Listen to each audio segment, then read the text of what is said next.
Hi friends, welcome to Kadai samayal. நீங்கள் இப்போ தான் நம்ம சேனலை ஃபர்ஸ்ட் டைம் பார்க்குறீங்களா? மறந்துடாமல் சப்ஸ்கிரைப் பண்ணி வச்சுக்கோங்க அண்ட் கூடவே உள்ள பெல் சிம்பிளை கிளிக் பண்ணிக்கோங்க. நான் இன்றைக்கி எல்லாருக்குமே ரொம்ப பிடிச்ச குல்ஃபி தான் பண்ண போகிறோம். அதுக்கு நான் தண்ணி சேர்க்காத பால் 3/4 லிட்டர் அளவுக்கு எடுத்திருக்கேன். அதை நம்ம பாதியை வற்றி வர அளவுக்கு காய்ச்சிக்க போகிறோம். அப்பப்போ இந்த மாதிரி கலந்து விட்டுக்கோங்க, இல்லைன்னா அடி பிடிக்கும். ஓரங்கள்ல எல்லாம் வலிச்சு விட்டுக்கோங்க. இந்த பால் 5லேருந்து 6 ஐஸ்கிரீம் வரைக்கும் தாராளமாக செய்யலாம். அப்பப்போ இந்த மாதிரி கலந்து விட்டுக்கலாம்.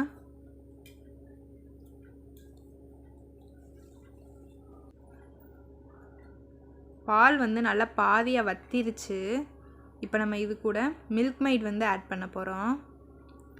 மில்க் மெய்ட் நம்ம திக்னஸ்க்காக தான் ஆட் பண்ணுறோம். அண்ட் டேஸ்ட் கடையில் சாப்பிட்ற மாதிரியே ரொம்ப நல்லாயிருக்கும். இது நான் 3 டேபிள் ஸ்பூன் அளவுக்கு ஆட் பண்ணிக்கிறேன். மில்க் மெய்ட் இல்லைன்னா நீங்கள் கார்ன்ஃப்ளோர் ஆட் பண்ணிக்கலாம். 2 டேபிள் ஸ்பூன் அளவுக்கு கார்ன்ஃப்ளோர் எடுத்து அது 2 டேபிள் ஸ்பூன் அளவு தண்ணி ஊற்றி கட்டி இல்லாமல் கரைச்சி இது கூட சேர்த்துக்கோங்க. அதுவும் திக்னஸ் கொடுக்கும். நம்ம 3 டேபிள் ஸ்பூன் அளவுக்கு சுகர் சேர்த்துக்கலாம். மில்க் மெய்ட் சேர்க்கலைன்னா நீங்கள் சுகர் அப்படியே டபுள் பண்ணிக்கோங்க.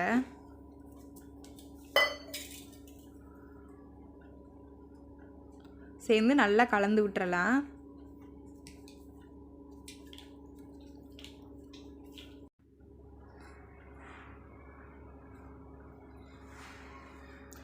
இந்த மாதிரி ஆடப்படியும் அதை வெளியில் எடுத்துட வேணாம், உள்ளேயே சேர்த்துக்கோங்க.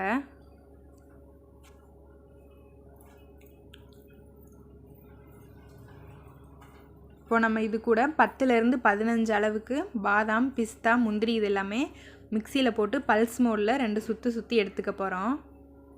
உங்களுக்கு வேணும்னா நீங்கள் அதை கட் பண்ணி கூட போட்டுக்கலாம்.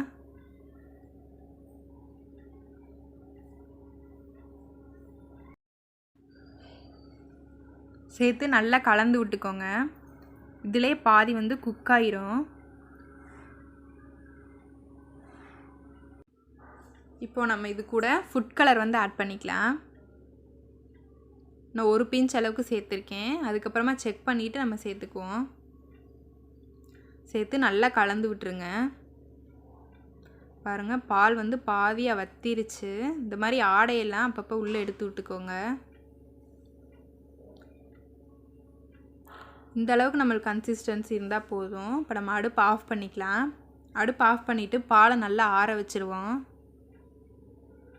ஆற வச்சதுக்கப்புறமா தான் நம்ம மோல்டில் ட்ரான்ஸ்ஃபர் பண்ண போகிறோம். பாருங்கள், பால் நல்லா ஆறிடுச்சு.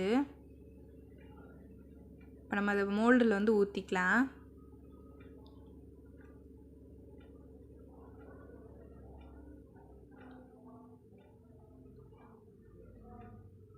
குல்ஃபி டேஸ்ட் ரொம்ப சூப்பராக இருந்துச்சு. கண்டிப்பாக நீங்களும் இதே மாதிரி ட்ரை பண்ணி பாருங்கள். நான் உங்களுக்கு எல்லாத்துலேயுமே ஊற்றிட்டு காமிக்கிறேன். பாருங்கள், எல்லாத்துலேயும் ஊற்றியாச்சு. ஊற்றி மூடி வச்சிட்டேன். மோல்டு இல்லைன்னா நீங்கள் ஒரு டம்ளர் எடுத்துக்கோங்க. இது மாதிரி ஒரு டம்ளர் எடுத்து அதில் ஊற்றிக்கலாம்.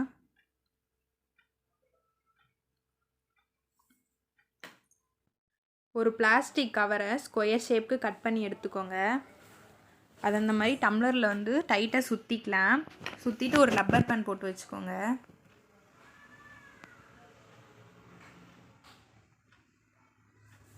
இப்போ நம்ம ஐஸ்கிரீம் குச்சி வைக்கிறதுக்காக ஒரு சின்னதாக கத்தி வச்சு ஒரு ஹோல் போட்டுக்கலாம்.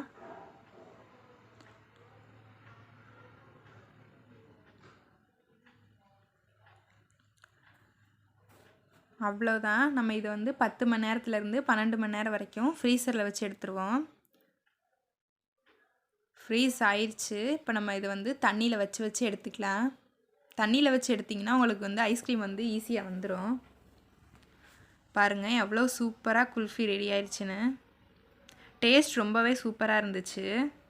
கண்டிப்பாக இதே மாதிரி ட்ரை பண்ணி பாருங்கள்.